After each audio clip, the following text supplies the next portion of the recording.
Hey, listeners, have you ever wondered what you're missing on the Patreon? Let us ask you these questions. Do you like the Prefixe? There's an extended version of it every week on the Patreon called the a la carte. Do you miss your favorite dead celebrities? We have a medium who comes on to talk to them on the Patreon. Are you an astrology buff? We have an astrologer who comes to the Patreon to read the celebrity stars. Do you want to hear what we edit out of the podcast? Then you can listen to our cutting room floor episodes on the Patreon. Do you ever wish we could fix you? Then listen to our all-tier advice episodes right now on the Patreon. And if you ever want to kiki with other listeners of this pod, come to one of our hilarious live Zoom spectaculars.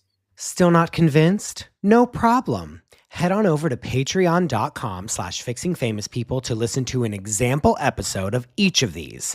Absolutely free. See you on Patreon. Where's Shelley? Wherever you go, whatever they get into, from chill time to everyday adventures, protect your dog from parasites with Credelio Quattro. For full safety information, side effects, and warnings, visit CredeliaQuattroLabel.com. Consult your vet or call 1-888-545-5973. Ask your vet for Credelio Quattro and visit QuattroDog.com. This is Fixing Famous People, the podcast where two reality television producers pitch solutions to save celebrities in dire straits. But first, let's get to the Prefixe, your weekly pop culture roundup. Christopher, Dominic. I'm back. I can barely speak.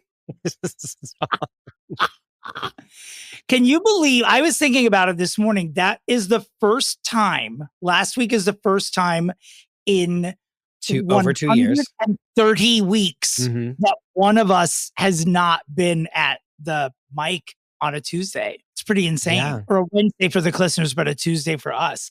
I forgot. I mean, we still aired a new episode. Unlike any other podcast on the planet, Correct. We are 130 weeks with no fucking reruns. But yeah, thank you all for the well wishes. Precedence being broken and won it again. Truly. Thank you all for the well wishes. And by well wishes, I mean hundreds of messages accusing me of sucking every cock on Cape Cod. So thank you fucking lunatics for that. Appreciate it. Maybe flowers or a get well card next time. I mean, not to say that you asked for it, but you kind of asked. I mean, it is on brand, obviously. Yeah. I wish I'd earned it, but it was sadly sure. It was just tonsillitis. I mean, I did my best. Don't get me wrong, but it is. You did sound like Kermit the Frog, I will say. It was jarring. Shit. I'll play the voice memo next week or put it on the Patreon. You might have to pretty terrifying. Just put it up on your Instagram, I feel like. Put it up on your Instagram. That's fun. When I called you, when I left you that voice memo, I was pretty terrified. You said like, I'm actually very scared. Yeah, or something like that. It was like we were laughing, but it was also, you were like, this is also serious. Totally. But thanks for the well wishes. My indictment of the healthcare system is really just one sentence. We need more people. We just need more people. Dominick Pupa cannot be told he's checking into the hospital overnight and then be laying in a hallway. Absolutely not. We need more people. We need more rooms. I don't understand it. I happen to have very good health insurance and I live in New York City. Whew. It's tough. It's tough out there in these streets, baby. It's tough. Everyone in the healthcare system's trying so hard to accommodate, but even on a slow night, they're just overwhelmed. I mean, it's just crazy. It's crazy to me. I've been in an absolute spiral just with all the news going on in not only the world, but in this country in particular. And so I'm teetering on the brink. I don't know what to do. It's horrifying in every way. There's a lot of stuff going on, which is why, this podcast exists, because I don't want to look at what's happening in the world. I would much rather talk about Mariah Carey somehow not knowing Katy Perry's gone into space. You want to talk about burying your head in the sand? What the fuck, Mariah? Someone who doesn't know anything about Trump getting the National Guard to DC for absolutely no reason at all, Mariah Louise Carey, period. I mean, truly, truly unbelievable She does an interview with the Scott Mills Breakfast Show for BBC Two. And there's a casual mention of Katy Perry having gone into space. And Mariah's like, what do you mean? What do She you just goes, Where "What?" into space did she go? And they go into orbit, and she goes, into orbit. This is the thing. This is why she's the first person I put on the Invincibles list. Because she can be an absolute idiot in every single way and naive to anything going on in the world. And it's the most iconic thing ever. But she's so funny because then the presenter on the BBC show was like, would you ever go into space? And she goes, I think I've done enough. I know. Again. In this sort of breathy alto. And in that moment, I saw how we and Mariah are going to be aging together, what the next stage of this iconography is. And Mariah Carey is this century's Mae West, period, the end of story. Yeah, correct. She is 4 years from Come Up and See Me Sometime, bitch. It is very much she already said she doesn't use clocks. She doesn't, time is not a concept. She doesn't believe in time. Doesn't believe in time. And she's just going to be this ethereal lunatic. You will never raise her blood pressure, and she's just going to be carried by 6 dancers through the rest of her life until time does eventually catch up with her. And maybe she'll probably just blow away with the wind. Like when Thanos killed all those people. She'll just disintegrate. Disintegrate into dust. Yeah. Yeah. I mean, it's just so great. Everything. And people are shocked. They're like, how does she not know? I'm like, she doesn't have a cell phone. What's she doing on Instagram? She doesn't know anything. She doesn't know anything. It's great. Ignorance truly is bliss. I think I've done enough. I feel that way. And I've done nothing. Same. Jesus. And she's definitely done enough. When you go back. Oh, she's done enough. She's done too much. Yeah, she's done too much in every way possible. Yeah. She added to the Nick Cannon farm. She put 2 kids in that. Come on now. That new song she put out that was her version of Trapped in the Closet, for no reason. Remember that? That alone that was too much. Enough. Yeah, that's enough forever, actually. But not to derail it, but when you go back and watch her in the 90s and those little, her in that little black slip dress, or the one where she's just in that little black jean jacket and she's singing within an inch of her life. She's giving you everything that she has and then some. It's how, no wonder she, and you can track it.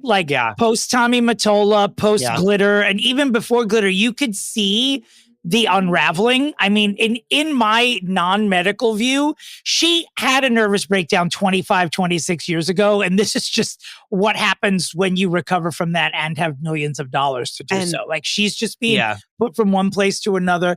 Truly, if I Don't Give a Fuck was a person, it would be Mariah Carey. Period.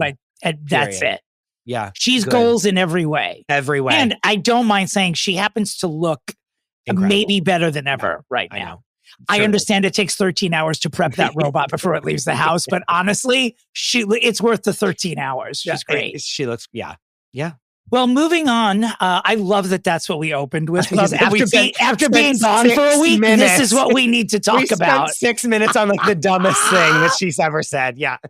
Well, what's even funnier is that, her saying that she didn't know anything about Katy Perry, we were saying in the group chat, is this century's I don't know her, referring to J-Lo. And I feel like J-Lo was sort of jealous that happened. So she started pulling stunts of her own this week. Yeah, speaking of Invincible, here we go. Go ahead. She's in Asia. I don't know what these tour stops are that she's doing, but 2 things happened to her last week. The first thing is that she goes to a Chanel store. Maybe it's in Dubai. Forgive me for not having it readily available, but it's somewhere in Asia. And they turn her away, either because they don't know it's her or whatever.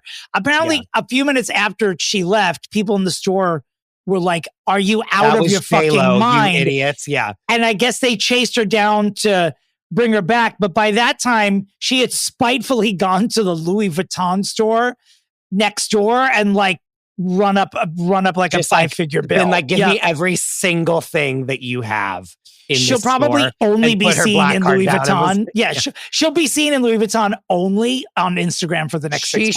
She should do a campaign for them. She should. There should be a bus should go by in New York City, and I should see her laying out what's her name in the freaking original Calvin Klein gross ad, but it's just LV's LVs all over her body. You know what I mean? She should get an LV face tattoo, actually. I bet she's 100%. That pissed about it. But also that's legend status. Like, oh, okay, you don't want me there? Okay, great. Like not pulling a Bethany where she's then like taking it and like running with it within an inch of its life of like the Chanel store. Totally. Like, how dare you? Wouldn't let me in. You know? Yeah. And then she runs to Louis Vuitton and is like, I'm just going to every single thing that you have in this store is now mine. Here you go. Put take notes. Oprah Winfrey, take notes. Remember when they wouldn't sell a purse to Oprah? What Oprah should have done was buy the store and fire the bitch that didn't do it. That's how you do it. J-Lo basically did her version of that. She just went next door and spent her coin there. And this is not, she really rolls with it when people don't know who she is. Like, remember in the documentary, she's like, hey, I used to live in this house. And the lady's like, who are you? It's like, I'm Jennifer Lopez. I'll keep walking. Jennifer. And she takes it with a grain of salt. Jennifer. The dude, the guy you were just about to say, the dude who stopped her on the street a few months ago and was like, what do you do for a living? She's like, I'm a singer. I'm an entertainer. Oh, an entertainer. That's what she says. I'm a singer and an entertainer. Okay. Do you think because when she said I'm a singer, she could hear millions of people gasping and she was like, let me round this out? Yeah, she is an entertainer. I mean, she's an actor. She is an entertainer. She's an entertainer. Sorry. And speaking of being an entertainer, the second thing she pulled this week is that she's doing a concert in, is it Kazakhstan? Wherever she is. Somewhere. And as she's performing. With Borat, basically. She's probably marrying him next. She's there. And as she's performing, please Google this, listeners. It's horrifying. A giant cricket starts crawling up her dress from the waist, over her tit, onto her collar. The audience is screaming bloody at her. Murder. Yeah. She doesn't know. I mean, whatever. She probably doesn't know the Kazakhstan word for cricket. People are like, no. And finally crawls onto her neck. And she, with the force of a Latin woman throwing a chancla at someone, whips the fucking thing off her neck as though it wasn't even there. It was true. I know I said that word wrong. I apologize, but you know what I meant. The shoe. The kids say like yeet, like they yeeted this. She yeeted it. I know that we're too old to know what this is, but like she yeeted this. The cricket, you watch it fly away too, and then she realizes that it was a humongous bug that was on her, and she's like, you see for one whole second, like fear come into her eyes, and then she's like, okay, but I'm okay, and I'm performing, and everyone's watching me, so like, we're good. You know, that cricket went down the throat of an 11-year-old child and killed it at that concert. Let's start that. Can we start that rumor? Also, the word is chancla is the word I was thinking of, where a Latina mom throws a shoe at a child's head. I have an entire section of memes on my Instagram saved under the heading chancla because there's so many of moms beating their sons with it. And they're all very funny. If you ever get me drunk, I'll open up my Instagram, listeners, and I'll show it all to you. Moving right along to what really should be the biggest pop culture story of the week is that Tay Louise Swift has announced her next album, her 12th album in the past 19 years. I forgot she only debuted in 2006. I feel like she's been around forever. No. Her 12th album, and it's called The Life of a Showgirl. We don't yet know what the cover art is going to be. But I did hear a rumor that one of the contenders, given the success of Lord's album cover this year, that X-Ray, they're actually using an endoscopy from my tonsillitis is one of the considerations. I was like, where on earth is he going to go with it? Once I heard that when I read this morning that it was called The Life of a Showgirl, I immediately emailed my endoscopy photos to her management and saying, this is the epiglottis of a showgirl, and I think this should be on the cover of the album. Let's unite. Let's join. You are an idiot. So her new album's coming out. She announced it on the Kelsey Bros pod, whatever that's called. It's probably called We Love Beards and Balls or whatever. Yeah. And that's that. And, you know, the internet is saying this is going to be quite a departure from her other work. No, it's not. Anytime someone says that about any artist, it's like, no, it's not. You can point out the differences in album to album with artists, but it's always a Beyonce album in there. It's still going to be a Taylor album. She's still going to talk. I'm interested to see now that she's in a happy time of her life, if there are any exes that she hasn't crucified, like what will she do here? Well, it'll now be about like fame. And like her being like one of the most famous people in the planet, which is true, and like I'm interested to hear what she says. You know, like that's interesting. You know what I mean? Like there's only a few other people that are singers that could write an album like that, and she's one of them. You know, this podcast drops on Wednesday. It is the Wednesday before the Thursday, where the series finale of And Just Like That will be airing on HBO Max, formerly HBO Max, formerly HBO. Welcome back. Yeah. And if you consult HBO Max itself, it does say the season finale. It doesn't know even that it's the series finale. It does still say next time on the season finale. And why is that, Christopher? And why doesn't HBO know? Was canceled. And no matter how many times Michael Patrick King and Sarah Jessica Parker want to tell me that they planned this the entire time, their own show told me that was a lie. And I'm surprised, like, the entire internet is not. I mean, there's a lot happening, hence, like, why we're distracted, /Taylor, many other things. But, like, the fact that the internet is letting this go is crazy to me. I think that this is actually more important than the police being federalized in Washington, D.C. You think so? I think it's above it. Yep. Yeah, it's tomorrow. And on today's episode, we are fixing the executive producer of And Just Like That, Mr. Michael Patrick King. It's a great episode with Jess Rothschild that we shot yesterday. The human encyclopedia. I mean, the three of us, truly went off. It was a good... Rightfully so. It's a good, tight episode, and rightfully so. This is a property that's very important to us. And we feel like he's mismanaged it a little bit this year. Yeah, a little bit. So we rushed this episode out. In a few weeks, we're going to do like an And Just Like That recap where we try to like rewrite the ending for ourselves because we don't know what the ending's going to be. We'll all find out together. Yeah, we will have a full tomorrow rehashing of the season. Don't you worry about that. I will tell you that our group chat for the past, 7 to 14 days has just been finding clues about whether or not SJP and MPK really did orchestrate this as the final season or whether they got canceled 2 weeks ago. And much like OJ's glove, we really haven't found anything that points in any other direction. Like we don't. Yeah. And it's not. We're just here. The show got canceled. I resisted. I was the longest in the group chat to resist because I'm like, guys, but you then never know. But then even the random like what was it? You got it, of course, because you're like the notification queen. But like Deadline or Hollywood Reporter or Vanity Fair, one of them was like Sarah Jessica Parker's like shopping around. She's anyone trying to shop it talk elsewhere to her, like to have some kind of final season that they can write now at the end. Yeah. Also, since we last saw you, very sad news. Kelly Clarkson's husband passed away. R.I.P. Brenda Blackstock. They had a pretty ugly divorce, from what I understand. He was a terrible person to her, so I'm not. He was. Sad about, he was. Yeah. He stole a lot of her money. He did what his dad did to Reba McEntire. And Reba, by the way, was like Brandon was family to me, and I almost rolled my eyes. I'm like, Reba, put on that lip. It's true, but sure. Anywho, but she's like obviously extremely sad that the father answers all the questions. Where was she all the weeks that she took off? And honestly, kudos to her and the staff of the Kelly Clarkson show. That information not leaking, those are some good fucking employees right there, baby, because that is not, someone could have made money selling that information and they didn't.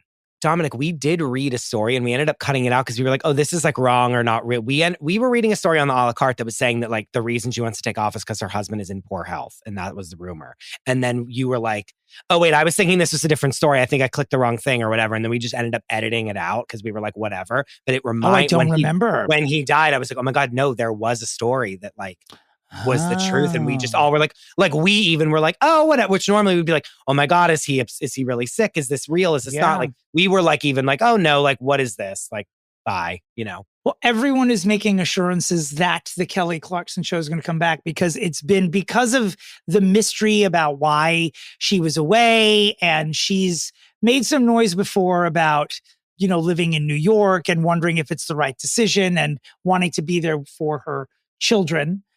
People were concerned the show wouldn't come back, but all signs are pointing to yes. How long it lasts, I don't know. I know that she always puts her kids first. So whenever, and she makes no bones about that. So if she feels like they need a little better reason, she's gonna stop. which is a shame. She's got to put herself first, obviously, but the show's great. She's sort of like, it's like, she's like one of the 10 people America needs to stay on television. Correct. And I'm sure she feels part of that pressure because she's someone who like everyone can get behind and watch. 100%. And there are very, very few celebrities who tick that box anymore. So, and then for her to just have such a good, like, she still can just fucking sing it. She's like that and karaoke. she can sing she's any like song, hitting it out of the park every single time. Like, there's not one time that I see it like on Instagram and be like, meh. She like destroys every song that she does. It's so good. She's sort of, I feel she's like a great singer. Kelly Clarkson and Cynthia Erivo are two people who are like on a daily basis dazzle you so much that maybe we don't appreciate how unbelievably fucking talented they are. Correct. That's two people I'd love to see work on something together or a duet. That would be great. Well, Ariana is really close with her. They do all kinds of stuff together. So like, I feel like that would be great. Ariana could bridge the gap of the two of them together. And just musically, they're both so like, their interpretations are so good. They're not like, all due respect, we're a Gaga positive podcast, but I never need to hear Bruno and Gaga having a screaming contest on any fucking ballad again for the rest of my motherfucking life. Sure. That song has like permeated my soul and made me ill at times. It's too much. It's too much. And I love them both. Speaking of people we love, and I'm using that in quotes because I consider this person a podcast mother of ours.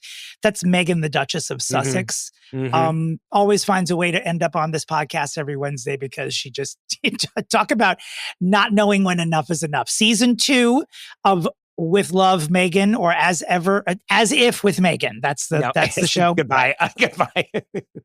With Love with Meghan has dropped, and the tone is notably different from the trailer of season 1. It looks good. It looks better than season 1. It looks good. I'm like, okay. Like, if I'm going to make myself watch this in one sitting, which I will, duh. You know what I mean? Like, I'm like, she looks like she's having fun, and she does. There's some really, some big names up in there. It's like not. We're going to talk about that in a minute, but I just want to say, like, I can only see so many baskets full of jarred lavender. Of course. You know what I mean? Like, it's not. Even Martha doesn't get this frou-frou about certain things. It's very, and I'm with it. Does she not?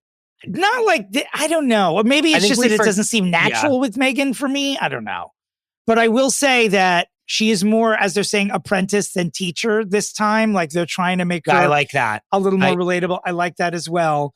Remember, never forget when on my Instagram story, I said, like, I like when she's learning from a chef. Like, whenever that Ronnie Wu guy came and was like I'm going to teach her how to do like Korean fried chicken. He's in the trailer too. She was like, okay. And then she was like learning from him. And it was, I liked her being the student. It was great. Very Selena plus chef. Very like that, you know? And I'm liking it. Great show. I'm enjoying it. And then a minute into it, who sidles up to that fucking kitchen island? Chrissy fucking Teigen. Fucking bitch. I'm out. I won't watch one episode of this. No, I need it. I'm skipping over her episode on principle to send a message to Netflix. How? And because it's like, when you think about it, Chrissy Teigen is the perfect person to be on a Meghan Markle stroke fest because it's her MO as well. You know that Chrissy Teigen showed up to her house with like a gun in her mouth and was like, I'm going to pull the trigger unless you tell me to be on. Well, she probably had one pointed at Meghan because I think Meghan would have been like, pull it. Yeah. Go for it. Chrissy Teigen, she's got little knots in her hair. Her shirt was open. A button too low for a show like this, I did notice, because everyone else is sort of conservative. Meghan's like a turtleneck queen. Chrissy Teigen, is married to John Legend and DM'd Courtney Stodden, who was then 16, on Twitter and told her to kill herself. That's her resume. Yeah. Anyway, more about Meghan Markle. Their deal was re-upped at Netflix, but also downgraded. It was funny to see. I got dueling alerts on my phone. I think HuffPo was like, Netflix has faith in the Sussexes and re-ups their deal. And then Deadline messages me. It's like, what a disaster. The deal's been re-upped, but it's like a third of the money and not as much product. But they are doing a holiday special, which is right up my alley for sure. I'm into that. I'm into the With Love Meghan holiday. Suffer through holiday. Yeah. Hell yeah. Mm-hmm. Her doing a tree, fun. Mm-hmm. In worse news, other than the deal going away, is that fucking half sister of hers, Samantha Markle, is back. No, she circles not. Like a vulture. Saying what? Well, I guess this time there's a lawsuit. Like there was a libel or defamation lawsuit that was thrown out. And I guess they overturned it being thrown out. So now it's coming back again. And people are saying that this defamation suit could derail Prince Harry's royal reconciliation. That sounds a little dramatic to me, but I've never liked Samantha Markle. I've just never.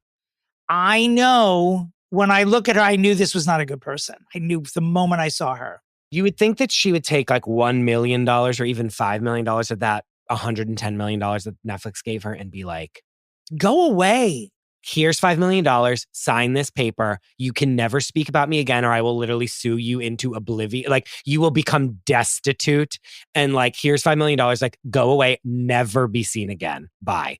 That is 1,000,000% what I would do if like someone annoying in my life was like, and I had her money. That's what I would do. I'm sure Queen Elizabeth had similar ideas, but wanted to bury Samantha Markle like in the Azores or something, like anywhere. Where are the Azores? I don't even know. I think I meant to say the Arctic Circle and I said the Azores. I'm going to Google it. Don't DM me where the Azores are. Hey, Siri, where are the Azores? Oh, Portugal. I had no idea. Oh, no, beautiful. I don't want her in Great. Portugal. No, further south. She needs to go to Antarctica, I think is what I meant. The Arctic Circle. I did notice that Samantha Markle, by the way, who used to be quite blonde in every interview, now has her hair colored and styled a very Meghan Markle dark brown, as if to like bring the resemblance through, which there is a tiny one, but it's so tiny. It's like, maybe it's she wishes.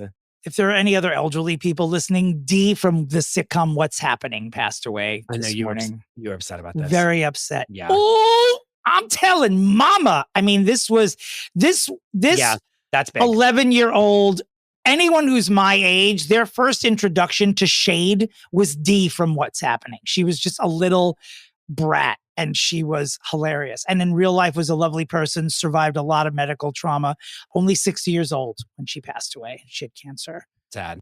R.I.P. Last week, also speaking of the 70s, Lonnie Anderson passed away while we were off last week. Also terrible. Other core memories for those of us who are elderly. WKRP in Cincinnati. She was the glue that held it all together and then went on to be Mrs. Burt Reynolds and star in a sitcom called Partners in Crime with Linda Carter. Believe it lasted 3 episodes and it's Googleable and it's terrible, but so fun to watch. Yeah, sure. I was on the wait list to get a cameo from Lonnie Anderson to my friend Drew, and I'll never get it. You'll never get it. So, see how I've made Lonnie Anderson's death about me? I'm almost like Samantha Markle. Yeah, you are the Samantha Markle of Lonnie Anderson. Okay, so Special Forces is a television show I have never watched. I've watched 1 episode of it for Kate Casey, and when I tell you I've never been so infuriated by a show in my entire life. Go ahead. Well, season 4 is back. And when I tell you, as we said in the group chat, this television show is now the Temu version of Traitors. How dare it exist? Because the guests include, and by guests, I mean, I'm just going to come right out and say that Jussie Smollett is going to be on this show. And this is someone who I am happy to see sweat and do physical things, but I'm always going to have an eyebrow raised because of what happened. Eva Marcille, Brittany Cartwright, who are some other names? Oh, Teresa and Gia. Yeah. Teresa and Gia. Ooh. I'm like nervous because it's like really hard. They like make them the first one. I watched the season with Denise Richards, and the first challenge is they're in a speedboat going like 75 miles an hour, and they have to jump from the speedboat to a helicopter and pull them, like literally do a James Bond move and pull themselves up on the like railing of the helicopter that like lands on the ground and then get in the helicopter.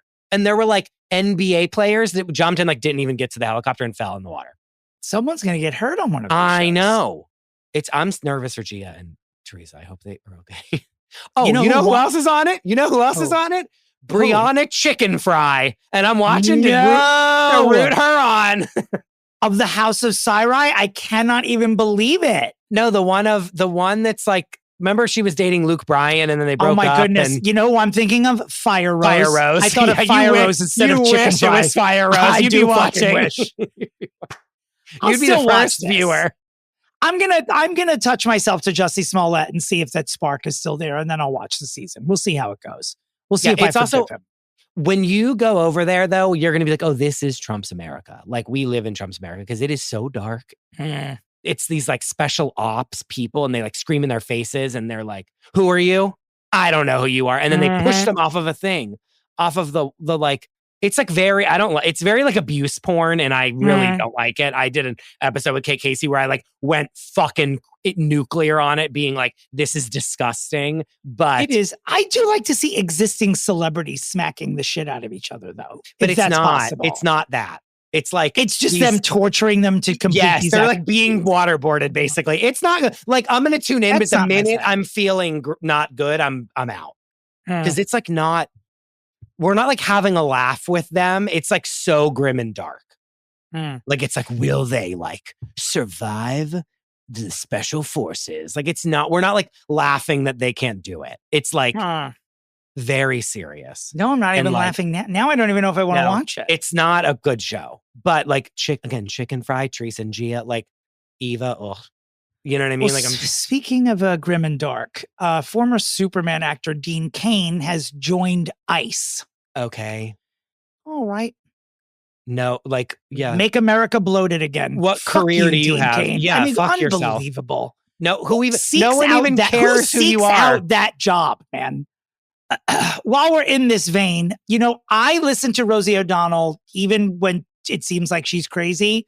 Rosie gave an interview this week and she thinks that ABC is going to cancel The View this year.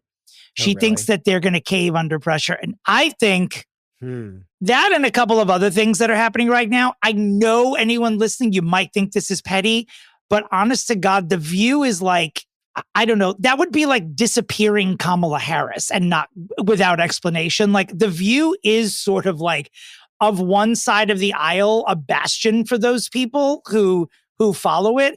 I think there would be an actual uproar if they canceled The View. I think that it would make people, maybe not an uproar about the TV show itself, but I think something like that would clue people in that the tide has already turned and it's going to a dangerous place, because those old women do have a right to scream on television about whatever the fuck they want. Also, because there are people screaming the opposite on 100 other channels. No, and I'm so sorry, but like, I don't watch cable news. I was watching CNN was like on as I was just around a television like a couple days ago. And when I tell you that like what they're doing on The View is exactly what they're doing on CNN in the middle of the day, period. Yep. A listener / like a book club member, a cookie, DM me and said that she saw Rosie stand up and said she was great. Where? In the UK? In the UK. Oh! And that she's like, it was great. I loved it. She looked great. Like, we loved it. Like, it was great. Like, that it was like it wasn't sad. It wasn't like, that makes me so happy. Look at this, like, poor unfortunate soul that's like up here trying to do stand up. Like, she did that it was like great and they had the best time. That makes me so happy. Yeah. Sorry. Okay. That was breaking Not news. at all. Anyway, moving along. So while we're here in this vein, just indulge me. I just want to say one thing while we're here. We don't normally do this. I know every week we're like, we live in strange times, blah, blah, blah. And obviously you pay attention to things more when they start to affect you personally, which has happened to me this week. The Supreme Court has now received an official petition to overturn Obergefell, which is the decision that made gay marriage legal federally. So it's now it's one of these things where we said this isn't going to happen. And now it is something that may actually happen. To correct you, it actually is something that a lot of people have been saying will happen. And that actually people have been saying this will happen. And then people have said, no, you're being ridiculous. You're over exaggerating. You're like plucking this out of thin air. And actually people have been saying this since Roe v. Wade was overturned, and now it's happening. Since before he got elected. Yes. I mean, years when we knew he was running again, we knew this was going to happen. 100%. And everyone said, oh, absolutely not. And no, you're being so ridiculous. That's not true. And now here it is, plain as day. So here we are, and we're only going to be serious for one more minute. And I'm just going to tell you, because I know there are people who listen to this podcast who voted for the side that wants this to happen. And I know these people don't want this to happen, because they are, to use the old phrase, socially liberal and fiscally conservative, which we begged you to turn around. We told you people's lives were going to get fucked up if this happened. What I'm telling you is, as a gay person, if this happens, the people in your families who put up with, she loves me, she came to my wedding, but she did the vote based on her brain and not her heart, you're going to lose those people in your life, unfortunately. And you need to prepare for it. Consider me your friend as a public service announcement. You don't even have a right to ask these people for forgiveness or say to them, you know, this isn't what I meant. You are going to lose these people from your life. I am speaking directly to people in my life who know who they are. You are going to lose me in your life if this happens. The end. Because what this community and every other minority community has gone through since the founding of this country, for something like this to happen now, whew, man, I don't know how the entertainment community will respond to this. I know how this podcast will respond to it. And I'll scream myself hoarse saying, fuck you, but you're going to lose people if this happens. So you should pray that it does not, because no one's going to care that you were worried about your 401k when your brother or your nephew was married on Wednesday and is not on Thursday, and now has to consider things like my friends in the 70s did, where they have to adopt each other to make sure they can get each other's inheritance or visit each other in the hospital. Like, this is a fucking nightmare that's about to happen here. And if you voted for the wrong side, you're going to lose us forever. And you deserve to. Well, to make matters worse, the Beckhams did not show up at Brooklyn Beckham and Nicola Pelton's vow renewal. Speaking of weddings, speaking of marriage. So why is Brooklyn Beckham and Nicola Peltz having a vow renewal? They got married 3 years ago, and now they're already renewing. This sounds like an insecure union. I will say, you've been bringing it up on every a la carte possible, and I'm like, Dominic, who cares about this? But like, where there's smoke, there is fire, and I'm seeing that. Know what I'm saying? Like, somebody right. Somebody knows something. Yeah, you are right. Because why would they do this for no reason? Not a Beckham in sight, just Brooklyn. He was the only one with his wife's billionaire family posting photos. Supposedly the Beckhams couldn't attend because they were quote unquote on vacation. Like, I mean, you cancel a vacation for your son's wedding, right? Or re-wedding, or you whatever don't do your vow renewal on the week that your parents are on vacation. Do you know what I'm saying? It's like, you like, if you have a good relationship with them, you go, oh, okay, when is everyone available to do this vow renewal? Okay, great. He probably on purpose was like, oh, I'm going to do it when they're on vacation so they can't come. That's what that sounds like to me. Did you see our old friend Demi Lovato reuniting with the Jonas Brothers, specifically her ex, Joe Jonas? I thought it was adorable. I thought it was fantastic. Speaking of fixed. What do you mean? Oh, yeah, absolutely. Aliens are real. 1, aliens are real. 2, a stylist has been called because she, like, the clothes are clothing, the wig is wigging, like, looking great. Ozempic has been called also. And marriage, too. Marriage clearly agrees with her. This one seems to be working. Marriage has helped. The song that she put out is a bop. Yeah. It's giving. It's really cute. It's giving 2009 in the best way. I wanted it to be Song of the Summer. It really hasn't achieved those heights. But I'm like, okay, I see what you're doing here, and I'm enjoying it. I'm down to clown. Did you see a clip of Maluma calling out someone in concert from the stage? He stopped singing. No, I read it, but I didn't see it. A woman in the audience was holding her baby, and the baby was not wearing protective ear gear. So Maluma was like, stop the song. And in front of a packed stadium of people, points at her and is like, how old is your baby? And she's like, a year old. He's like, yeah, I have a year-old son. What the fuck is wrong with you bringing this kid here and not putting protective gear on their ears? They don't care about this concert. They didn't want to be here. What are you doing? And like, it wasn't a 10-second thing. He like went at her for several minutes. No, good. And I believe that woman's probably going to go to the Azores or wherever. I mean, she needs to fucking hide. Can you imagine how excited she was? Where it's like, Maluma's pointing at me. He wants to be my baby stepdaddy. And then she's just like, berates her. You're an idiot. In front of every single person at the concert. Did you see this interview that David Justice, the former spouse of Halle Berry? Okay. Ooh, okay. Halle's, I believe, her first husband. He used to be a baseball player. Now he's in his early 60s.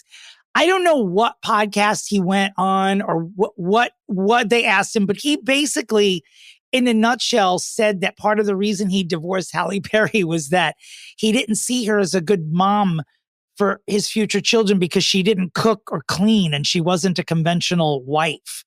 And David Justice Yeah, now she's an also has to A-list. go to the Azores. Yeah. With Chrissy Teigen, the woman from the Maluma concert. Like people are like hunting him with torches at this point.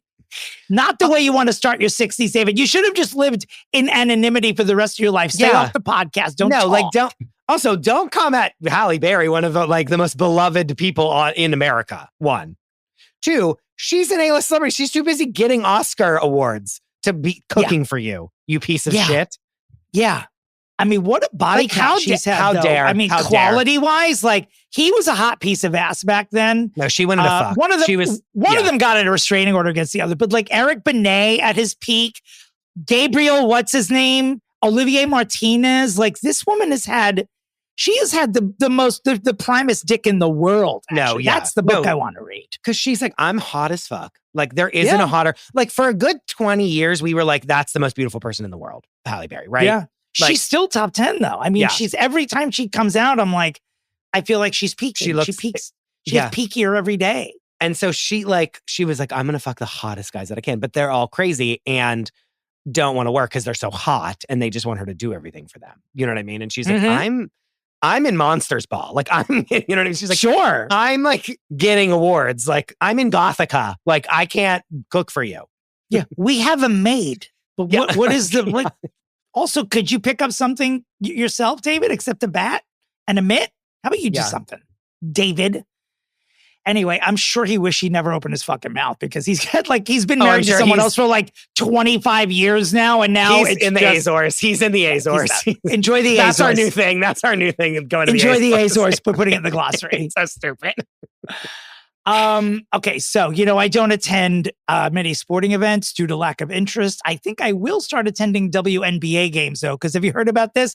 People are just now starting to throw sex toys on the court at WNBA games. I'm gonna go. When's dildo night at the New York Liberty? I'll go to that. There's hockey games where they will throw an octopus on the ice. Which is a thing. It's something with the Bruins and the Penguins. I don't know. It's like something. Rocky Horror for straight people. I don't know what I'm talking about. Yeah, they're just throwing I know that dildos. People threw octopi on the ice, which is upsetting, and animal abuse, PETA. But this, they're live octopi. No, alive. Yes, no, it's terrifying. So now every kind of sport is what's our version of viral thing that we can do? And they're just throwing dildos out onto the court. I don't know if I like it or is it patronizing the WNBA players or is it funny? I don't know. I think it's a little bit of both. Or is it mean to them? Because there's a part of me where I almost think there's something about it that could veer into if you just had a good dicking, you wouldn't be a fucking lesbian. Yeah, there's definitely, it feels anti-lesbian. I don't like that. I don't like that. And I'm not saying that all WNBA players are lesbians, but some are. No. Just a small handful. People say that they are because they're in the WNBA. Why am I doing this? Not just a small fistful. Yeah. They are into oblivion. I'm going to the Azores. You're with Kirsty. This is not funny. Someone threw a dildo at a Liberty game last week and it hit a 12-year-old, right? Yeah. A child, an actual child. That's disgusting. In the head. That's disgusting. Well, we are not, to quote Kat Pappas on what I think is probably only our 5th episode ever, we are not a serious country. And if there's ever been a time to say it, it's right motherfucking now. We are not a serious country. MGK, Machine Gun Kelly. I hate that he has an acronym. It makes him sound cooler than I think he is. Possibly dating Sydney Sweeney. Very coy when asked. This is only important because Sydney Sweeney, like it or not, publicity, but sure. Yeah. Is she's she's a MAGA spokesperson without even trying. All she wanted to do was try on some jeans. That's it. And now it's been, both sides have now co-opted her to the point where her career's not done, but it is now moving forward, not going to be what it was. No, she's in the thick of it. She's in the thick of it. And no matter what she says will piss off half of the country. This is what I'll say. Regardless of what I think about her, whatever, why are we so upset with her and not upset with American Eagle? Because if she didn't do it, some other random person would have done it. I don't know. You know what I'm saying? There is no answer to this, but I'm throwing out that question. Is yes, she's not an idiot and like knows what she should have her team be looking at this before she does something like this or whatever. Regardless of what you think of it, like I get that it's very dog whistly and weird. And so it's like, all right, but like that's something that like, shouldn't we be boycotting American Eagle and not being mad at Sydney Sweeney about it? Right. We're not smart enough to do that, though. We're a nation that almost doesn't have a Department of Education at this point. Well, we don't. On purpose. Really. Yeah, on purpose. Yeah. Coming up on the a la carte, Armie Hammer's back and making jokes about roofying people because that's what Armie Hammer does, honey. Kathy Griffin has gotten a third facelift. She looks pretty good, pretty tight, but pretty good. We'll talk about it. And also, did you know that Matthew McConaughey was one of the original choices to be in Titanic? And we will tell you why he was not chosen. What a terrible choice that would have been. We'll also update you on Piers Morgan attacking Beyonce and the world just taking a giant dump on him and telling him to shut the fuck up. Did we put Piers Morgan on the unfixables list? Because if not, he needs to go there too. Right, I'm willing to do it. I think he might be there. I'm sure that we've put him there before, but if not, we need to do another Invincibles and Unfixables and throw. I'm down. Much like we're going to take Oprah down off the cross, I think Piers needs to go on there. Also on the a la carte, we're going to quickly run through the events that we didn't get to talk about last week. We'll just give them like 30 seconds each. You know, important things like Ghislaine Maxwell joining Jen Shaw and Elizabeth Holmes in prison. Honestly, surprised you didn't leave it that this week. Let's just save it for the a la carte. I don't want to give Ghislaine too much airtime here, given the current climate. But before we leave today, just a couple of quick things. Brandy Glanville, in order to clean up this facial parasite, decided to put Nair on her face. I'm nervous for her at this point because she singed her face. Very exciting because I don't think I knew that this happened, which probably means we reported Nair on it. Burn your face off? Like you put it on your legs. Because you're only supposed to leave it on there for a little bit and there should be hair on the skin. She put it on her bare face to try to lure the parasite out. Do anything at all. She damaged her face even more. Yeah, no, it's really bad. Here's the other bad thing. And I've been discussing this with a friend. I might go to Provincetown for Halloween this year, and I'm strongly considering dressing up as facially parasited Brandy Glanville for Halloween. Don't do that. Don't do that. You're going to have to talk me out of it. You're going to have to get me drunk and talk me out of it because that's the only thing stick in my brain. I didn't know that there was a Buffy reboot coming. I'm sure we talked about it and I just forgot, but there are shots of Sarah Michelle Gellar on opening day and she is gorgeous. Absolutely gorgeous. I don't know like what the theme or the whatever of the reboot is. Like if she's handing over the steak her to some daughter younger is Buffy, taking up who the knows? Steak. Yeah, sure. It's but it's great. It got me excited. I wasn't ever like a giant fan. I was only a casual watcher, but I don't know. There's something. She's in this beautiful red dress and it sucked me in. I was like, I'll watch just because of that. Sure. And in worse news this week, worse than anything that's going on, Peanut the squirrel is back in the news cycle again. If you are your a nemesis, listener, if you are a listener of this podcast, you know that I personally resented this squirrel taking up so much of the New York Post's headline space over the past year. Well, it turns out that the family that held Peanut the squirrel, which was seized and then died by New York authorities, because you're not allowed to have a squirrel as a pet, those people there's a chance they may get $10 million of our tax money. Good. As the state apologizing. I want my cut of that 10 million sent back to me. I do not sanction this family getting money for having a squirrel in the house. Oh, God. Now, before we give you vital messages and go on to welcome Jess Rothschild to fix Michael Patrick King, Christopher, please give us the results of the listener-picked winner of the Nikki Blonsky fix. And by the way, you and I are tied right now in this season with 9 wins each. So this will tilt the scale. This is important. And it's extremely important. It is important, but it's also like 7 weeks late. I don't know. We like completely just did not do this. We did just spin. I got sick. We got bored. The winner, you know what? Okay. I remember who the winner was like a week after, but should I look now or should I look a week after? Like, should I just have what I know is the winner? I don't know how to answer. I can't lead you through a crisis of conscience here because if the answers are different. No, I'm going to get, the winner as of like Wednesday, 1 whole week after the broadcast, the winner was Dominick Pupa. Oh, thank you, listeners. For a show with fat actresses where they don't talk about it. Like a Sex in the City for fat people, and they just are fat, and they don't. It's not about being fat. It's just about them fucking and being like sluts in the city. Fat sluts. Thank you so much, is listeners. A great. Why is that on a show? I would watch it today. Why is that? It's my life. That's why it's not a show. I should just film myself.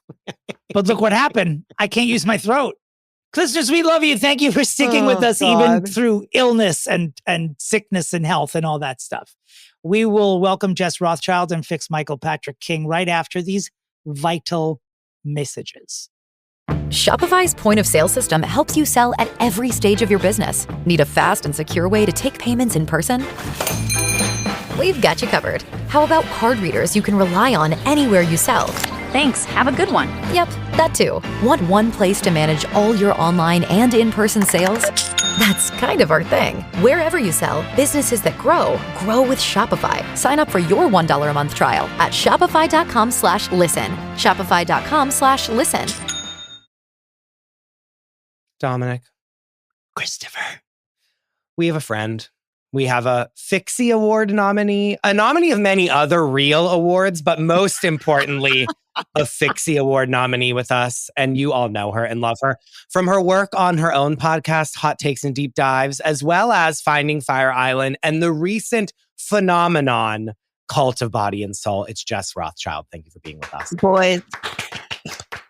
Here she is, boys. Yeah, for real. I mean, your celebrity has pretty much been cemented since, because you were one of our first guests. And in that time, in those 2 years or however long it's been, your celebrity has eclipsed many of the people that we fix on this show. Famously, in my first appearance on this show, I was truly trying to figure out if Dominic was straight or not. I thought he was fucking with me when he said that. Francesca. Wait, I'm remembering that now. In my defense, it's horrifying and infuriating. In my defense, I looked like Michael Moore at the time, and I mean like peak Michael Moore. So I don't actually begrudge you any of this. Christopher cannot collect himself, by the way, listeners. Michael Moore. I mean, did I not? I looked like Fahrenheit 9/11 era Michael Moore. I'm literally sweating. I'm sweating. Today we're here to fix creator, executive producer, writer, director problem of And Just Like That, Mr. Michael Patrick King. Now, before Mrs.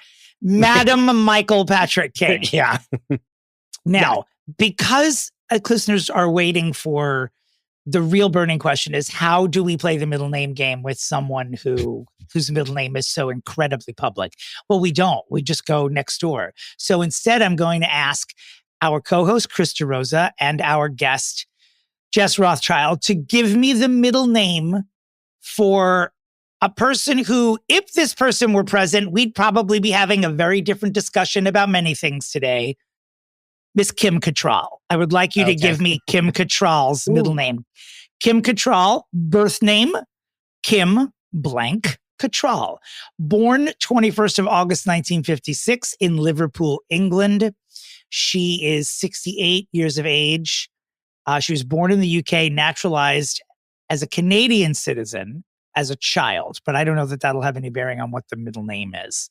21st of August, that makes her a Virgo. What comes before Virgo? Leo, baby. A Leo, Virgo, cuspy cusp? No, so there's that's no her. cusp. She's a Virgo. There's no cusp? Well, the cusp is not a entire thing. astrological community. Okay. The cusp is not okay. As the person with the least knowledge of astrology, you should just listen to us. Okay, so here we go. Kim Cattrall, what's her middle name? Ruth. Janet. Victoria. Damn it. Oh, I love that.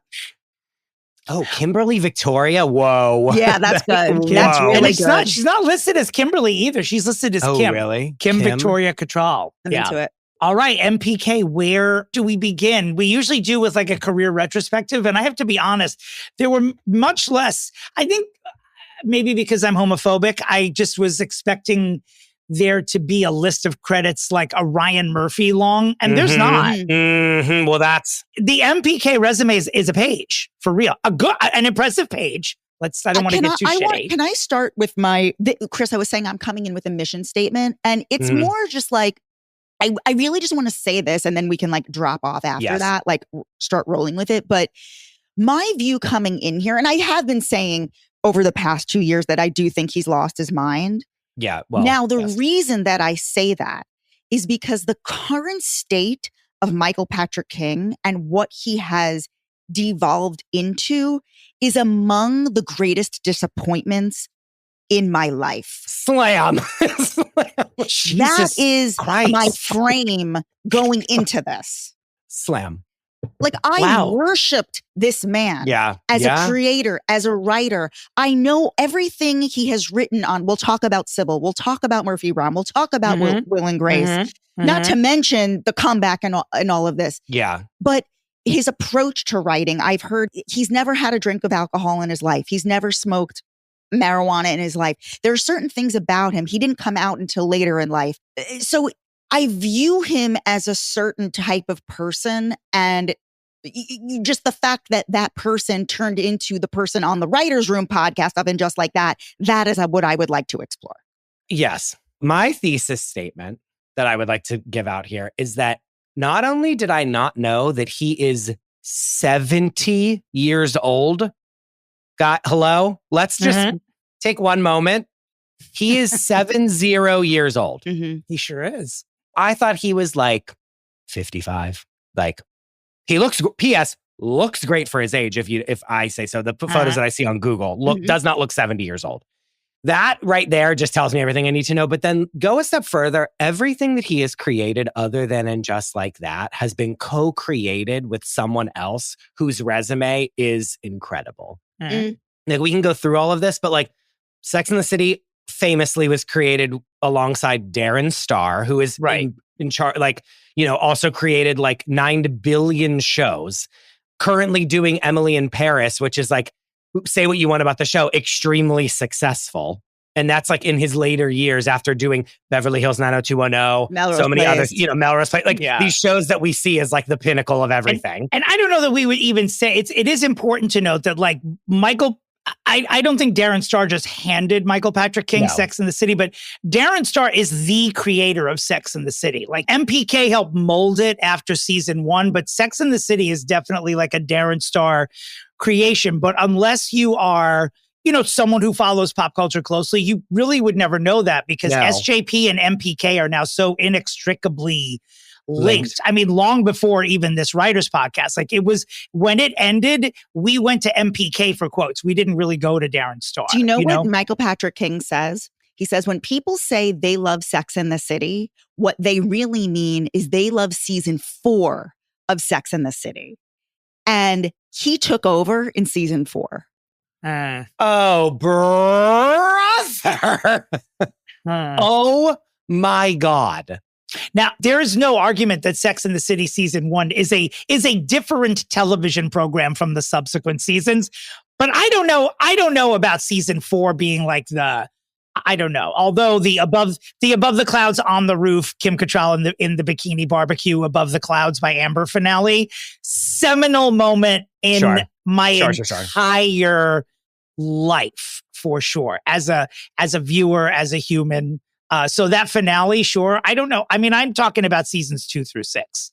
I'm not talking about season 1, I will say. When I say I love Sex and the City. MPK was brought on to make season 1. He was brought on after the pilot was filmed. He was shown the pilot by Carolyn Strauss, who was the head of HBO, and said, what do we do with this? And his job was to come in and literally write comedy for season 1. So he wrote entire episodes solo in season 1, but he wasn't show running until season 3, 4. Yeah. Okay, so let's take a step back. I'm so sorry. Okay. We jumped right to the... Yes. So where do we find him in the entertainment world first? Mrs. Oracle of MPK.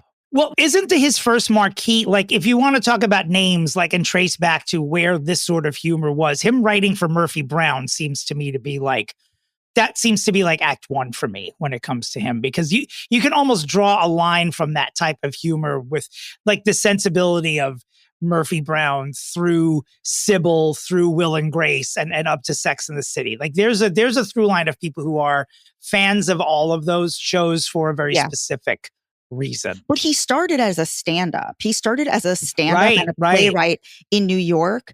But he wasn't really successful as a stand-up, but he was very successful as an improv person. And he had a female like improv partner and they were very successful. Although at one point she said to him, like they were sort of like done with their, combo performing act. And she said to him at one point after a performance, "I hate you," and then immediately vomited on the street. Because it was inside of her for so long. Oh my God. Okay. He would later use the puking in both the comeback and Sex and the City with the double throw up. Okay. Oh God. Okay. Yeah. And so he's doing improv and then starts being a writer, ? He was a waiter when he was 37 years old. He was still not successful. And he finally moved to Los Angeles to be a writer on Murphy Brown when he was 38.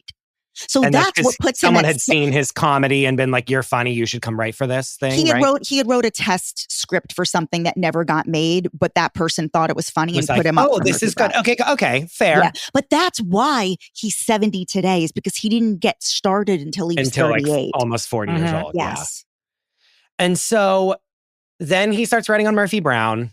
As a writer. Then he's writing on other. So again, he's just like a working writer in Hollywood, right? Yeah. Like he was a staff writer on the 5th season of Murphy Brown. And that at the time, so that was like 1993. That was like the pinnacle. Yeah, it was like huge, Seinfeld humongous, wasn't yet right? exploding. Yeah. That was the pinnacle of network. Well, there was no other option for network TV. Like it was network TV. Oh, well. That was the pinnacle. And so, and then you have that on your resume and that's like the biggest show. So then all the doors open for you, right? Yep. Despite writing on one season of one show. Yep. And so much money. And then Sybil came next and Sybil was like falling apart. Like it was still early, but it was very much a hit. And he was brought in to be the show, like an interim showrunner. And he was literally only a showrunner for 2 episodes. And he found out while on set that he was fired. He was only on Sybil for like a very short amount of time. Okay. Yeah. And then somehow he gets Sex and then what happened? No, Will and Grace. Will and Grace writes on after Will and Sex and the Grace. City. Yeah. He's credited with 8 episodes of Sybil. Maybe he just wrote on 8 episodes of Sybil. Yeah. But they brought him in to like run the show and like fix. There was a big like split among the writers. And so he was brought in to like bring the show back together. How does a staff writer get hired? There's nefarious things happening here. No, because he didn't want to be a staff writer. Like somebody had said to him, nobody takes a 40-year-old staff writer seriously. So that's why he left Murphy Brown, was to get a higher ranking job on another show. And that show was Sybil. Sure. But how did he do that? Who hires someone that's like what you're saying, and no one takes that person seriously? You leave that job and put yourself up for the other stuff. So how does he get this job that's like a thing higher? Like, how does he get like a job of like show running a show when he's like a staff writer is my question. They're like desperate because the show's going off the rails. Yes. So they hire some random person. There was a huge like split within the writing team and the producing team of Sybil. And they were desperate for somebody to come in and fix it. And so he was hired to come in and like get the show back on track. But it was really an interim position during which he was fired after the 2nd episode from showrun. And he found out while he was on the set. That's hilarious. It was somebody said, go look at the trades. And it announced the new showrunner. Stop. Oh my God, drama. He was a writer for like the first 2 seasons of Will and Grace. And then it was shortly after that Carolyn Strauss, who was the head of HBO, was like, okay, here's the Sex and the City pilot. We bought the book from Candice Bushnell. Darren Star has written and created the series based on the success of Sarah Jessica Parker as a film star. She was the first big actress to go back and do television after starring in movies. And his job was to come in and make the show funny. Because it was just sort of like avant-garde. Yeah, the first season is not very funny. It's very like real New Yorker, and there's like the takes to camera and like the man on the street interviews about. It's like almost like mockumentary in some ways. Like which like I get that was interesting, but then it turns into the show that we all love. Obviously. Yes. So there you go. So he's like, oh, I'm on Will and Grace and like they love me and I was on Sybil and blah, blah. So then he gets handed this like, I mean, not handed, but like they pluck him out of Will and Grace. And is that why he leaves Will and Grace is to go do it like Sex and the City? Yes, because it's the same year. She already had a relationship with that head of HBO because she had hired him to do there was some comedy show, some comedy series that he was a writer on that was owned. It was like a kind of a Comedy Central type show, but it wasn't Comedy Central. And that whatever weird network that was owned by HBO. The head of HBO already knew him. Like had his name in a stack of papers and was like, oh, this guy will be good. Had a good relationship with him. Okay. So she thought, yes. So that's where he didn't just fall out of the sky. No, but he's like really working the rooms.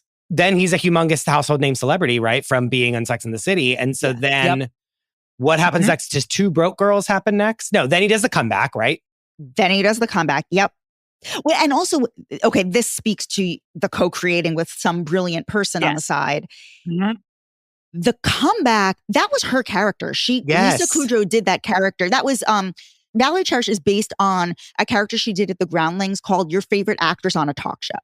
Hilarious. P.S. Hilarious. Yeah. And like that same character turns into Fiona Wallace, who was on Web Therapy, a show that no one watched except for me, that I think is one of the most underrated shows of all time. Yep.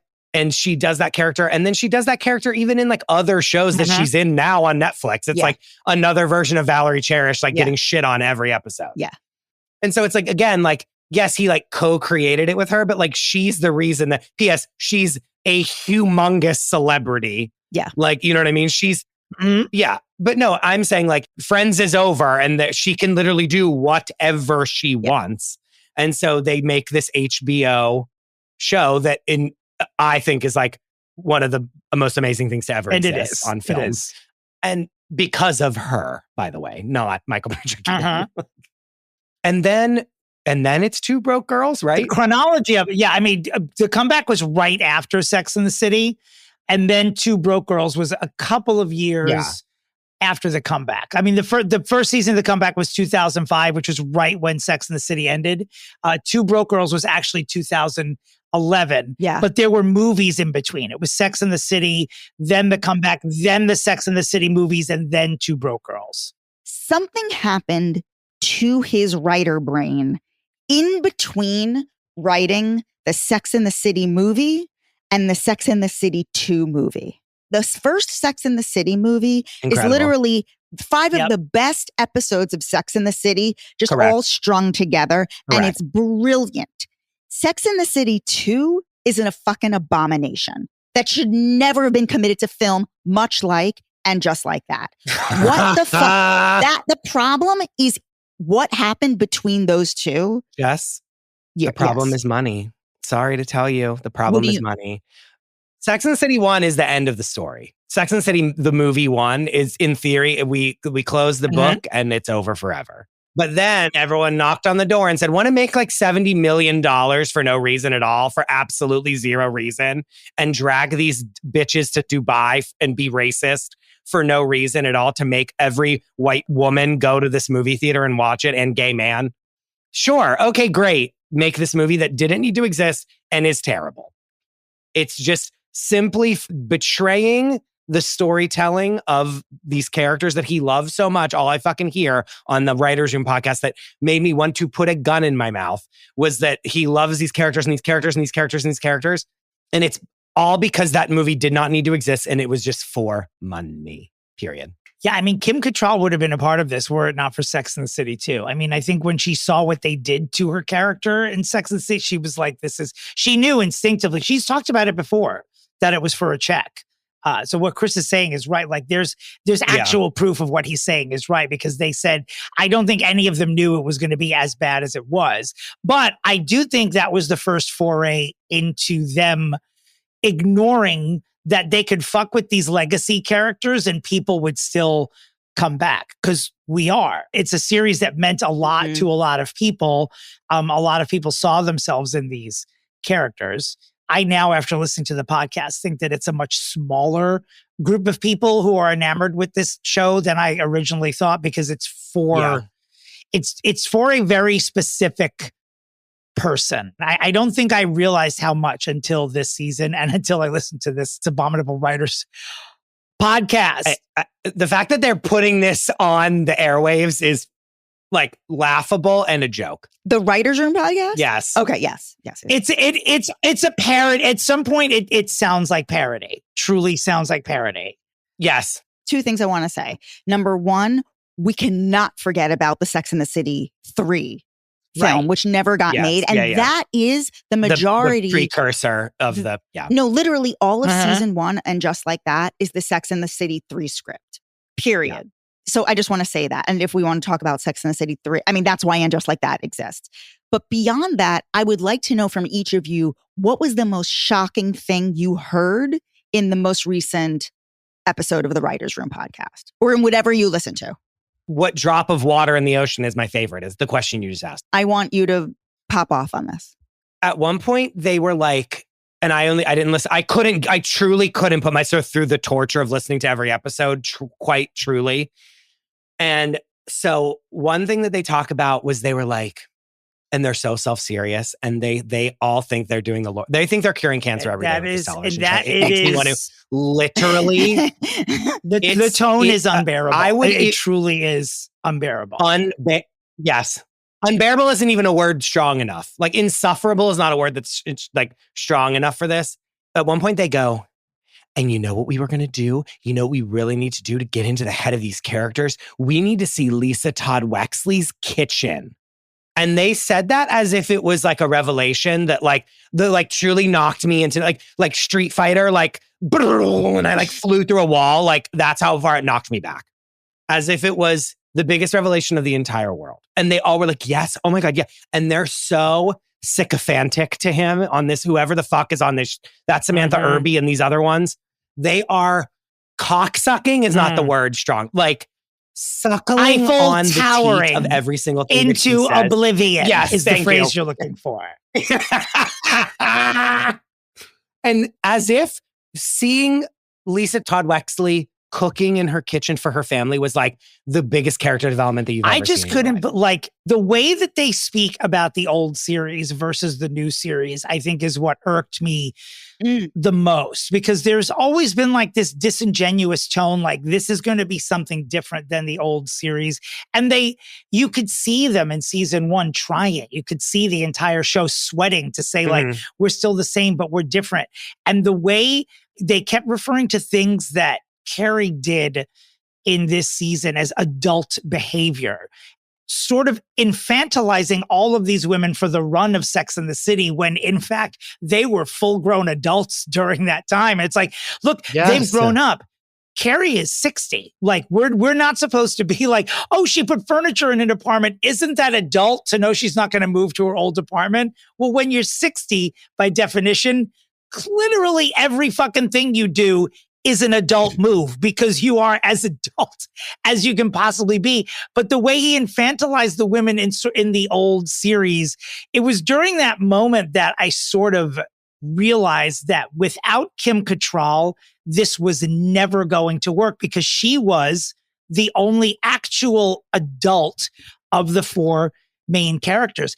Everyone else on the show lives in a world of indecision. It's like watching a reality show where instead of putting them in the confessional to find out how insecure they are, we send them to brunch. And at all of those brunches, the only person through cocksucking or posing nude or getting breast cancer, the only person who was ever sure of themselves, to the chagrin of the other people at the brunch, was Samantha Jones. Yeah, and without... we all knew that the show was sort of rudderless without her, but I don't think I realized until this week. It's like, oh yeah, you're talking about everyone growing up. They had a grown up there. And to be honest, the only other grown up, and certainly a flawed grown up, was Big. So they didn't get Samantha back, and they killed Big in episode 1. Now there are only children on this show. Like it's just fantasy camp, asylum, which is all this show's ever been. It's only always been for someone who is like them or aspires to be them. And it's so evident. I'll get off the soapbox in a minute, but when they were talking about Rock, when they were talking about how they handled this this unusual storyline about how Charlotte was going to deal with seeing her gender fluid kid dressed as a cis woman to appear in Thoroughly Modern Millie. And they're like, we didn't want to tackle Rock's journey at all because we didn't want to be questioning or blah, blah, blah. This was about Charlotte and Charlotte reacting to the disappointment of seeing what her quote unquote daughter would have been like if she had presented female all this time. And I was like, of course that's the story you're telling, because that's who this show has always been for. Charlotte's the main character, but it's always story. just been about that. Like all the attempts at being woke in season 1 were, I don't want to get in trouble here, but they are the attempts at being woke that these women in real life also achieve to seem more evolved. The show was never about we're city women evolving. It was always about we're older city women trying to adjust to a world that's evolving when we're not. That was the other shoe that dropped for me today. I was like, oh yeah, I am a 70-year-old white gay woman. So that's why I enjoy this show. But seriously, with that sensibility, and that's where MPK went wrong. And it just became obvious that they were writing almost too much from their own experiences. And they needed Samantha Jones here. I mean, I know she's not showing up in the, by the way, listeners, we've recorded this episode in between the penultimate and the series finale. So we don't yet know what the finale is. I know Samantha Jones isn't showing up there, but fuck if this show didn't. They needed her so she would have tied all this together. Bad. No, but here's the thing. She wouldn't have. Because go back and review Samantha Jones in Sex and the City 2. Right, when they murdered her. Period. Why can't that be season 9 of Dallas, Sex and the City 2? We should just erase. That should have been a dream that actually never happened. It should have been LTW's the reason father. She didn't do it. Kill it again. If you remember in the original Sex and the City 3 script, which leaked, by the way, Brady was sending her dick pics. That is what we would have been dealing with. Yeah. It's like Samantha, like in the cruising, like in Central Park cruising, and like gay men finding her banging some guy. She would have been a version of Seema. That's what it'd be. It's not like, oh, suddenly they were going to continue writing the version of Samantha from Sex and the City. No, she would have been and just like she would have been that. She would have been just as bonkers. Plus, getting like, speaking of Eiffel Towered into oblivion, she would have been like at orgies being like, I'm the oldest woman at the orgy. Like, what am I going to do? You know what I mean? Like, go back and rewatch Sex and the City 2 and pay attention to Samantha. You'd be like, I don't count it. I don't think any real fan should count it. I'm going to take what you say is to be true. Okay, how about that? I don't want to. I don't even think we should consider it canon. I think Sex and the City 2 should just be removed. No. Okay, wait, but to steer us back to Michael Patrick King, can we steer us back to Michael Patrick King? He does the Sex and the City movies, and Dominick, P.S., flawless soapboxing. Appreciate it. Like flawless soapboxing. Like for real. Like when you said like she's the only adult, it hit me like a ton of bricks. It blew me back into a wall. Like they thought all those dumb things. Carrie never would have dated Aiden for the first 8 episodes if Samantha Jones was still a character on the show. She just wouldn't have allowed it. She would have been like, what the fuck are you doing? She'd be like, go out and get dick. And Carrie would have been like, okay. yeah. Anyway, Sex and the City 2 is an abomination. And so then Michael Patrick King goes to Two Broke Girls, which, say what you want about the show, is extremely successful on CBS. Keeps Jennifer Coolidge's bills paid for like the amount of time that she like erases herself from movies, you know what I mean, and isn't getting hired on any movies. And I personally thought it was a very funny show. Like for what it is, like I found it funny enough. And like it worked there. And I think again, it's like his name is attached to it, a very, very successful show. And so he gets the credit of all of that. And I think that was his one thing that was like, he did on his own, allegedly. And like, it was very successful. But then after that's over, what does he do until And Just Like That? Nothing, right? Where in the timeline do they do the comeback season 2? Oh, he probably does that. So it's in the middle of Two Broke Girls. Okay. It was like right in the middle of it. And then after that, I forgot that he did that one season wonder of the RuPaul show, AJ and the Queen. And also this is around the time that failed project for Bridget Everett. That's 2017. So now he can't get new shit off the ground. And so AJ and the Queen's is 2020, assuming I shot 2019, like right before COVID and aired during COVID. It's But again, cute. like that show came and went. Like no it one came and cared. went. There was no way it was going to get a say. It was so sort of like, it was like, look, America, America's first sitcom with a drag queen lead. It was very sort of paint by numbers, worldly person with a kid, you know, like the same old tropes. And it was fine, you know, not addicting, basically. Like I didn't hunger for a season. I didn't even watch it. I didn't even see it. Like I was like, meh. And then we get to Ingest Like That. Obviously, it's a humongous thing. Regardless if the show is terrible, we all watch all of it. We're fucking eating it up. And listening to the Writers Room podcast, here's what I realized. And this is my biggest thesis, or whatever. Give it, feast away, bitch. Is that he is a terrible director.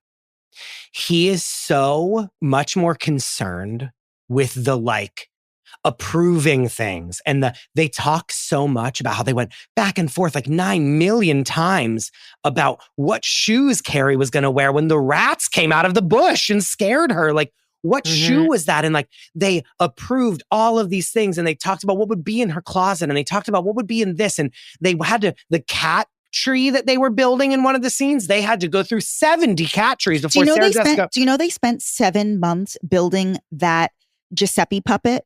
Do you know how much money and time and effort was spent rather than writing the fucking show? You spent 7 months building that fucking puppet. Thank you, Jess Rothschild. He is so concerned with doing all this stuff and doing all that. Like, he's so wrapped up in the set design and the art direction of the show. Well, it sounds like he's so wrapped up in being a faggot.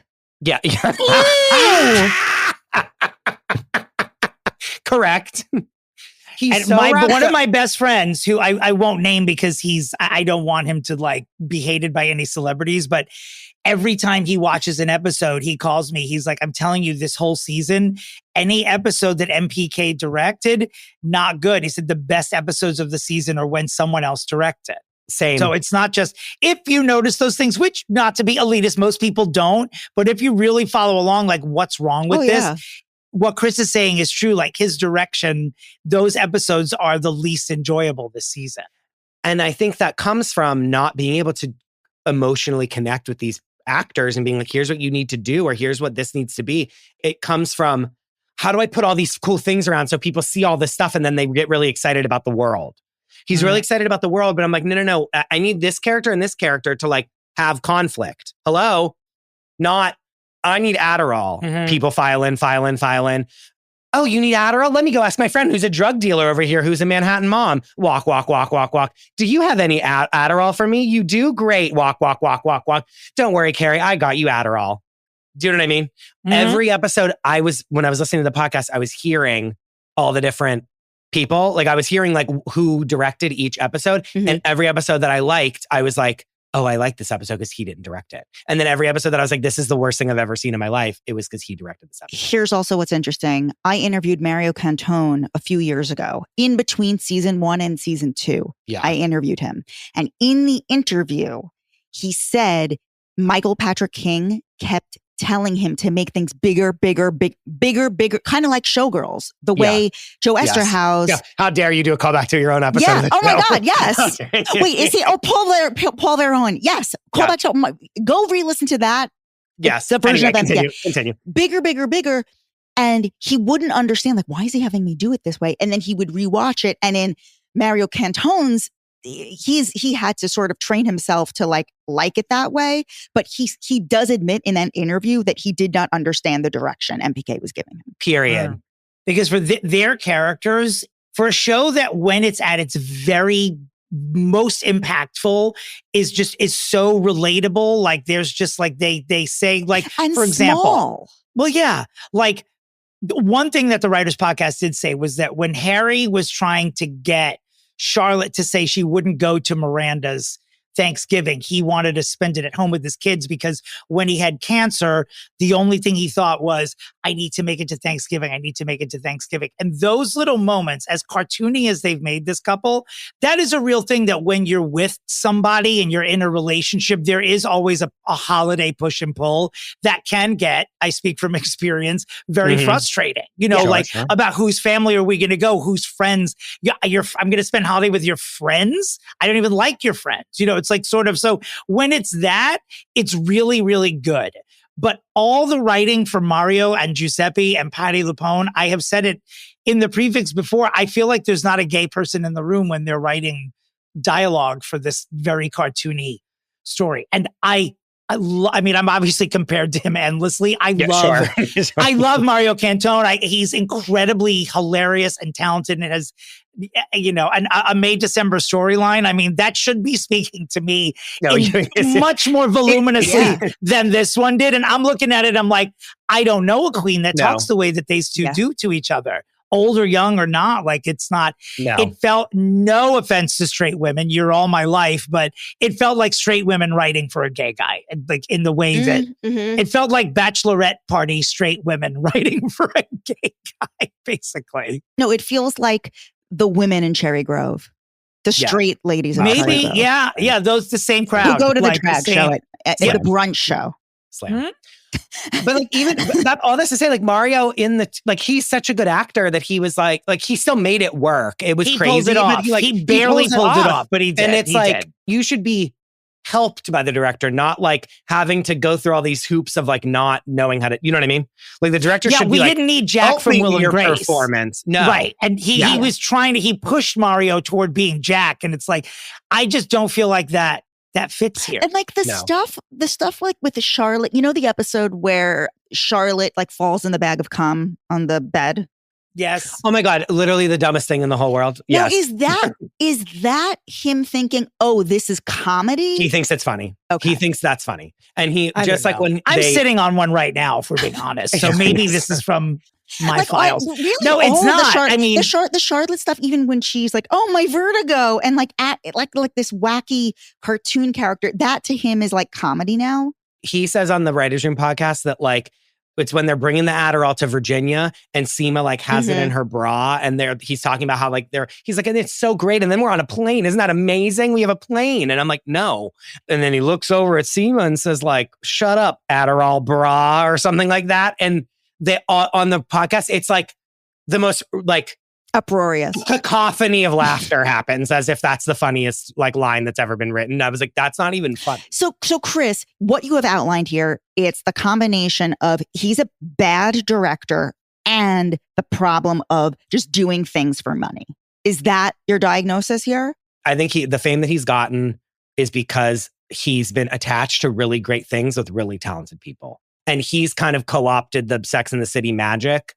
But he did write a lot of great storylines and episodes in the. So explain this show. No, I'm trying to understand. Like, did he lose his mind? Yes. No, I just think this property had an expiration date, and in having one, he sort of lost in the new series. What made the old series great was like it was somehow about breast cancer and also about what happens when you get cum in your eye. Like it was, and it was like hilarious and heartfelt at the same time. And somehow that line went away, like between like, if you're going to have serious topics and broad comedy, and that's what sort of went away with this. That's why it didn't feel like the old show or like anything that deserved to be a new version of it. Or a good other show. I also think that we're finding out now that resume is beefed up. This is like the ultimate. Do you know what I'm saying? This is the ultimate, like, I've been faking it till I was making it, and now it's like all on me, and I don't know what. And I think he's really old. He's out of touch, and he's not fun. Like he's not current and edgy and funny. He's 70 years old and is rich, and like he's one of those people that we perceive as someone whose everything they touch turns to gold, and that's because he's had a lot of help behind the scenes, and now he's all on his own, and we're seeing that everything he touches, and he's now smoking his own reefer. You know what I mean? Like he thinks, oh yeah, everything I do is amazing and everyone will love it. Sense of like what's funny. Yes. But if he went back and rewatched an episode of Sex and the City, wouldn't he see like this stark difference? And none of these people in this room or on this fucking podcast will say that wasn't funny. Like Dominic and I will get in arguments all the time of like what we should do or what person or this and that, blah, blah. Like of like, okay, this is no, I don't want to do that. No, let's do this. What about this? And blah, blah. And like, we'll like hash it out with each other and be like, wait, let's do that. Like, you know what I mean? Yeah. It's like, you have to like keep each other in check in a way that's like, wait, let's make sure we're all focused on the same thing. Whereas he's like, they've admitted on the podcast that they're like shouting out random stuff to be like, oh, I want to see Carrie on an ATV, driving away on an ATV. So they have to like write a whole thing so that they like get to her driving away on an ATV, which is a shot that he really wanted. That everyone was like, this is the dumbest thing I've ever seen. That's the problem. I just think the property had an expiration date and he needed. No, you're right. Of course, it's an opportunity, but their instinct to not do Sex and the City 3 without Kim Cattrall, they should have kept that instinct here. It was just like doing the Golden Palace without B. Arthur. Sure. One and done. Goodbye. Like, what is the fucking point? Dominic, you're 100,000,000% right in every way. So are you. In even more ways, but it's true. It was just a disaster. Do you think this is really the end? Yes. I think they're going to do a 2-part. Also, the show got canceled. Of course it got canceled. But I do think because it's going to end, I do think because this was not written as a finale, I do think that HBO is going to grant them a 90-minute thing where they can wrap it, write it as a true finale. So I do not think this is the end. Sure. And I think that's going to come in 2027. Yeah, agree. All right. Here we go. Michael Patrick King. You've been found out. We all know. Everyone, this podcast has found you out. Everyone has found, like, them lying and saying that they wrote this from the beginning as the thing is like the most obvious lie you've ever seen in your life. No, lying about they added 2 episodes. No, Queen. Those were a 30-minute episode and a 25-minute episode that you split a real episode in half. Into 2. Thank you. And they're making no effort to even correct this too, because even in the writers, they only all the language everywhere just says season finale. Nowhere does it say on the show. You finale. watch the preview of the finale. I thought at least this podcast they go back and take it out, but no, it just says, all right, go ahead. So I think what he should do is become a set designer. I want him to become a set designer where he does like what he says, like from all these people. I want him to be like the set designer that hires like the person, basically that person takes a demotion and like is the one that actually does all of it. But he's the one that's in there with Sarah Jessica Parker being like, which shoe should we do? Because like he's doing that and doing like, oh, this hat, what hat should she wear? What this? He's doing all this stuff that's like absolutely beneath him and getting into the muck of the like art direction of the show and not directing the show, which is what his job is. So I want him to become an art director and like win Emmys as an art director.